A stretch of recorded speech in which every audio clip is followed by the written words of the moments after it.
Olá moçada, no vídeo de hoje a gente vai falar sobre o bom e velho rock and roll. Vamos nos abster nesse vídeo de falar sobre o assunto preconceito. Estamos preparando ainda para esse final de semana o vídeo que vai abordar o assunto, que aí sim vai tratar do assunto que é a nossa temática principal. O tema é surpresa, mas é um tema que está sendo bem discutido aí na mídia atualmente. E aí, para começarmos o final de semana falando de um assunto neutro aí, bom e velho rock and roll é sempre pertinente. Não tenho pretensão nenhuma com esse vídeo de querer trazer uma coisa nova ou então uma informação diferente. Também aqui não estarei dando minha opinião nesse caso, inversamente ao que eu faço nos outros vídeos, mas apenas falando sobre o que já se comentou e se escreveu sobre esse fenômeno, esse movimento chamado de rock. O cenário do mundo é década de 50, pós-Segunda Guerra Mundial. Temos uma lembrança ruim de um acontecimento que ceifou a vida de mais de 20 milhões de pessoas. Existe nesse contexto uma juventude que vai se formando, que se forma gradativamente com o passar do tempo. A juventude se coloca numa situação bem difícil. Ela contesta a sociedade mais velha e conservadora e a condena pelo fato de que essa sociedade fez a guerra. Então a juventude não quer partilhar das mesmas opiniões dessa sociedade. Mas ao mesmo tempo, eles não se enquadram mais também no grupo infantil, porque os horrores da guerra tiraram desse grupo a ingenuidade.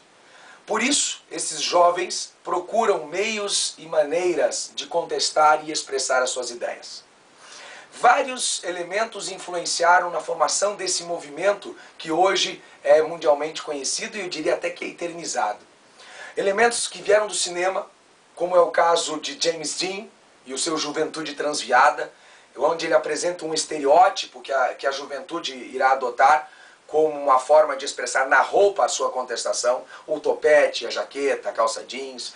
Nós temos também James Dean sendo a expressão da juventude pela sua forma de vida, e ele vivia como representava nos filmes, e a sua morte num trágico acidente acaba pondo fim a uma carreira que havia se tornado brilhante através dos filmes que produziu, apesar de serem poucos. Marlon Brando também consegue dar aquela ideia do bad boy, quando ele interpreta o motoqueiro no filme da década de 50 aí. E esse estereótipo começa então a se identificar, ou a juventude se identifica com esse estereótipo. No cenário musical, nós temos uma coisa um pouco mais alegre. A produção musical mesmo vem para o lado um pouco mais alegre para tentar esquecer dos horrores da guerra. É como se tudo que tivéssemos antes da guerra precisasse ser substituído por novas coisas, para que o mundo respirasse mais aliviado. E aí uma fusão de ritmos e de estilos musicais acaba originando, de uma forma talvez pré-concebida ou não, o rock and roll. Nós temos uma influência do country, nós temos uma influência do blues, nós temos uma influência do jazz, nós temos uma influência do rhythm and blues, do country western, nós temos uma influência também da vertente soul music, enfim, vários estilos, inclusive o folk, que foram fundamentais para fundir e formar o que nós teríamos depois como o movimento mais forte dos anos 50. Vários nomes também foram destaques nessa época, como Johnny Cash, Chuck Berry, nós temos aí Jerry Lewis, Roy Orbison, Carl Perkins e mais uma série de outros nomes. O pai do rock, alguns dizem que é Bill Haley e a sua banda The Comets, quando gravaram o que muitos consideram a primeira trilha de rock mesmo da história, a música Rock and Roll the Clock, que foi o tema de um filme chamado Sementes da Violência. Mas é muita pretensão de qualquer autor, eu diria, tentar dar um nome apenas ao movimento. E qualquer roqueiro, qualquer pessoa que goste da música do rock, vai saber que realmente não há como nós identificarmos o responsável, e nem quando surgiu. Mas existe, obviamente, uma força que recai sobre os anos 50. Um grande nome também foi Elvis Presley, o rei do rock, e alguém eu diria que quase que incontestável. Há uma sumidade quando se diz respeito à difusão desse estilo. O Elvis começa sua carreira aos 19 anos, apesar de já cantar antes, e ele era uma expressão bem interessante do que se esperava na época. Na década de 50, os Estados Unidos ainda tem uma série de questões sociais, de problemas para resolver com relação ao preconceito em relação aos negros, a falta de direitos reconhecidos deles. Nós temos também um preconceito em relação à música country. E o Elvis, ele era um branco com voz de negro, como Sam Phillips disse. Se um dia eu encontrar um branco com voz de negro, eu ganho $1 milhão. E Sam Phillips ganhou mais que esse $1 milhão apesar de Elvis depois ter mudado de gravadora. Mas o Elvis conseguia ser isso, ser a força, representar essa atitude, representar essa energia. E esse era o estilo pelo qual a juventude tanto ansiou. Era o estilo que representaria realmente essa indignação toda. Um estilo rápido e que era um estilo que, acima de tudo, causava um espanto e uma aversão à sociedade mais conservadora. A sociedade mais conservadora se desagradava com isso. E se desagrada os mais velhos, agrada os mais novos. Na década de 50, pelo menos, é assim.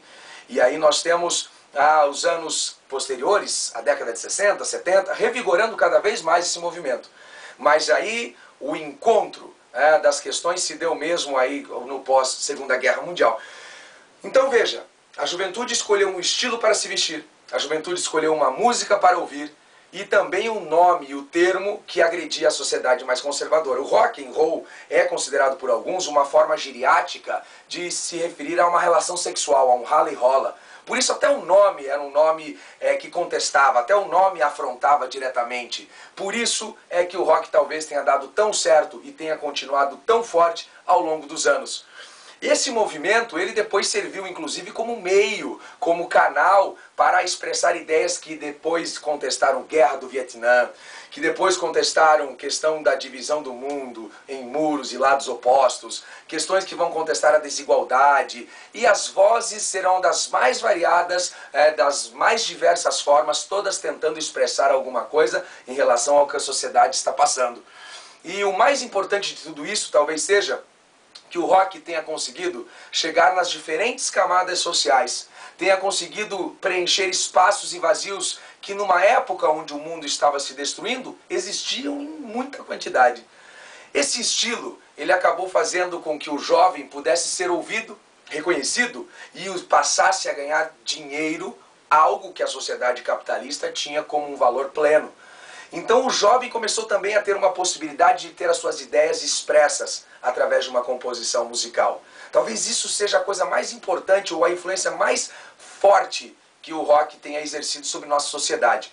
O estilo foi se transformando, como eu já disse, e sem tornar-me repetitivo, eu quero dizer novamente, que o estilo foi sofrendo transformações e chega ao fato de que o Raul disse que o rock morreu em 59.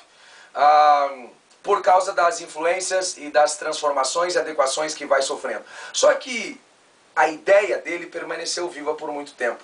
E em qualquer parte do mundo, ou em boa parte do mundo, onde um movimento de protesto se levantava, ele se levantava embalado pelo som do rock and roll.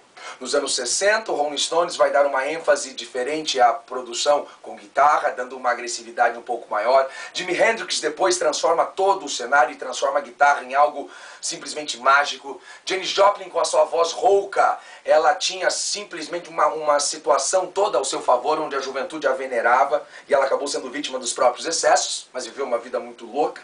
Inclusive a voz da Janis é inigualável. Nós temos também bandas inglesas, bandas americanas, e todas elas sendo representantes, e todas elas sendo uma forma de chegar até o mundo e provar que sim, os jovens podiam ser respeitados e tinham uma atitude. Nos anos 60 também nós temos aí a juventude afirmando que nasceu para ser rebelde no Born to be Wild, e chegamos também ao lema de que nunca acredite em ninguém com mais de 30 anos, é o que essa moçada dizia lá na década de 60. Não importa exatamente a data, não importa exatamente as origens, o importante é que futuras civilizações, que lá no futuro, ao estudarem a nossa sociedade, a trilha sonora com toda certeza seja o bom e o velho rock and roll. Valeu, moçada, e até o próximo vídeo.